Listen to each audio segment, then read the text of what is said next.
I got a little dressed up, put my suit and tie on because tonight's a special night. I'm going to discuss my top 10 favorite films of 2019. Before we start, I do want to list off 10 honorable mentions. This will also be in alphabetical order, and those are Dr. Sleep, Dolomite Is My Name, El Camino, Good Boys, Jojo Rabbit, Joker, The Lighthouse, Marriage Story, Shazam, and Uncut Gems. These movies weren't necessarily good enough to make it onto my top 10, but a lot of them are still 4.5 out of 5-star movies. All of them are above 4 stars, so definitely all worth seeing for their different reasons. But right now, let's get into the top 10 of 2019. In alphabetical order, of course. First one on the list is Avengers Endgame. I've been a fan of the Marvel Cinematic Universe since the beginning. Of course, I was excited for Avengers Endgame, especially with the cliffhanger that was in Infinity War. I wasn't the biggest fan of Infinity War, but Endgame pretty much surpassed all my expectations. It was everything that I kind of want out of a movie. It had the time travel. It had the character moments. It had the emotion. It had the humor. It kind of felt like an independent movie at times, which is strange to say for what is now the highest grossing movie of all time. Yes, it was a big popcorn flick. Yes, not every single thing in it is surprising, but it still had enough twists and turns to keep me on the edge of my seat, and it's been my most watched movie of 2019. Number 2 on the list is Climax. This was a movie that was released in foreign theaters in 2018. It didn't reach America until 2019. This is a hard one to describe. It's basically an extended dance music video, but with long tracking shots, really odd angles, really gross characters, other characters that you may relate to, and overall it's one of the craziest experiences I've ever had in a movie in general. It was one that the second I walked out, I declared, this has to be the best movie this year. It was close. There's one more movie that I did like more than Climax, but to anybody who hasn't checked this out, if you want to see something that's on par with A Clockwork Orange, but also feels like Rocky Horror Picture Show, then this is for you. The third film on the list is Ford v Ferrari. I was expecting a good movie with the cast and the director, and I also really like movies that delve into modern American history, especially when it involves pop culture and corporate icons such as, well, Ford.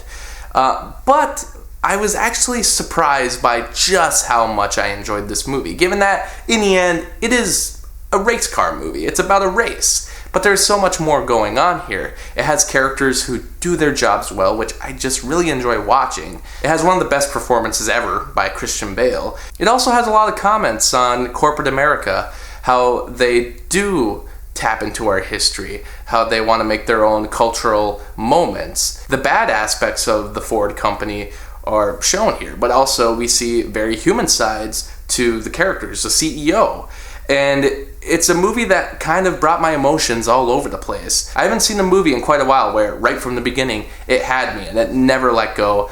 I never got bored, and I didn't even realize it was a 2.5-hour movie. This is the best film of 2019. Number 4 is Hustlers. This is now joining a trend of other movies that are taking the 2008 financial crisis and trying to showcase what the effects of that big moment in American history had on basically every single type of person in America. This time we take it from the stripper's point of view, an industry that hasn't really been delved into much in American cinema. Most of the time it's seen from one point of view, but we get to know these characters, and it also takes a Goodfellas approach. Great performances, great cinematography, and some of the best music choices in any movie this year. Hustlers was much better than I even expected it to be. I was expecting a good time. I wasn't expecting something that would move me so much emotionally. Number 5 is Knives Out. This was a meticulous production done by Rian Johnson with so many details in the sets, the costumes, the characters, and the overall story. Murder mysteries are a great time, but I've never seen a murder mystery done quite like this, where a lot of the reveals are done pretty early on, and the actual mystery ends up being something else entirely different. Every cast member is perfect in this movie. Everybody nails their role. They have a unique personality. They're all memorable after I leave the theater. And the story doesn't ever get too confusing. I think sometimes murder mysteries can get a little far-fetched with the MacGuffins and some of the traps that they have. But this one, since it's about a person who writes mystery novels, it almost has an excuse for a lot of the silly plot devices that show up. It almost is a comment on the whole murder mystery genre in general, and I wasn't really expecting that. The sixth film on the list is Once Upon a Time in Hollywood.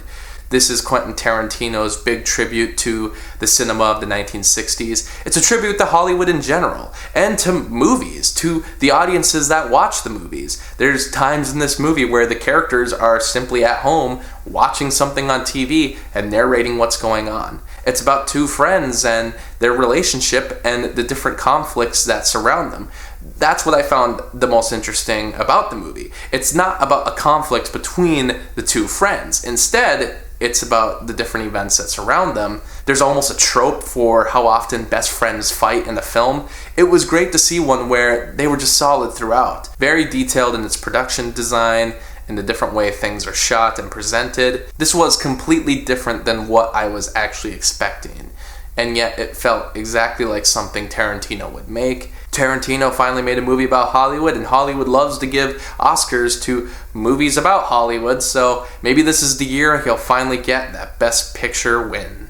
The seventh film on the list is Parasite. I knew nothing about this movie before walking in, and that made the whole experience only better. But I don't think the surprise alone will make the film enjoyable. I think the movie will get even better on repeated viewings. This is the best screenplay of the year, with every little piece that's presented having an importance by the end. I love its take on classism, how it's visually presented, and all the characters are very interesting. It also has a sense of humor about itself, but it can feel horrific at times. And overall, I think it's more of a drama, but that's the thing. You can't really nail down what genre Parasite is. It's really its own thing. And I think that's the best compliment you could give a movie. It's so unique that it can't be compared to anything else. The eighth film on the list is Toy Story 4. I was very reluctant at the idea of seeing a fourth Toy Story film. I thought the third one ended things perfectly. It didn't seem like they needed to continue that storyline. But I guess I never realized that we didn't get much character development out of Woody in the third film. We see him grow, but we also see a lot of the humor that's been present throughout all the Toy Story films. We have new characters introduced, all of which are very interesting. One of the characters has their own twist that I didn't see coming. I was expecting them to be a villain, and they didn't, and that surprised me.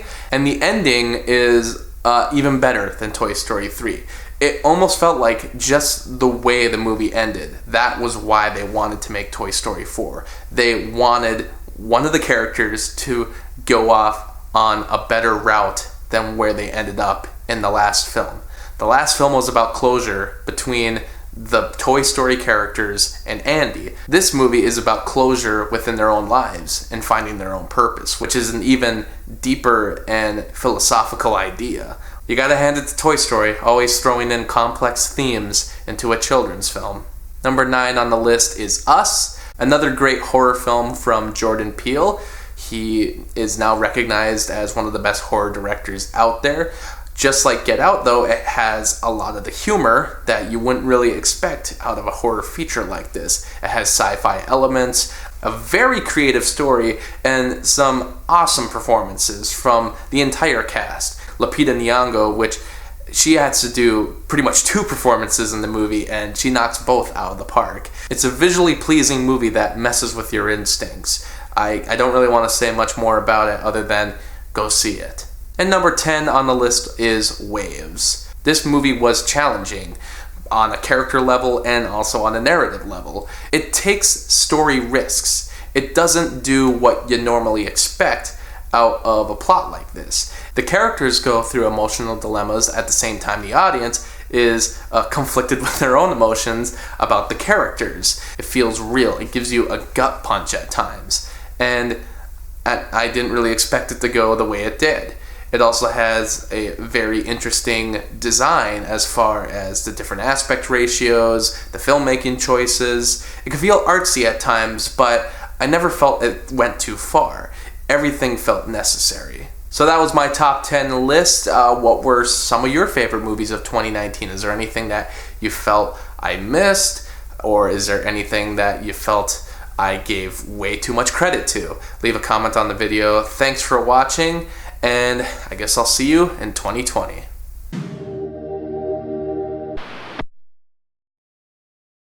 Thanks to all my Patreon supporters. For only $7, you can get your own monthly movie review. Ask me to review anything I haven't already. There's also other perks like blogs, exclusive videos, and early access. You can also follow me on Facebook, Twitter, and Instagram.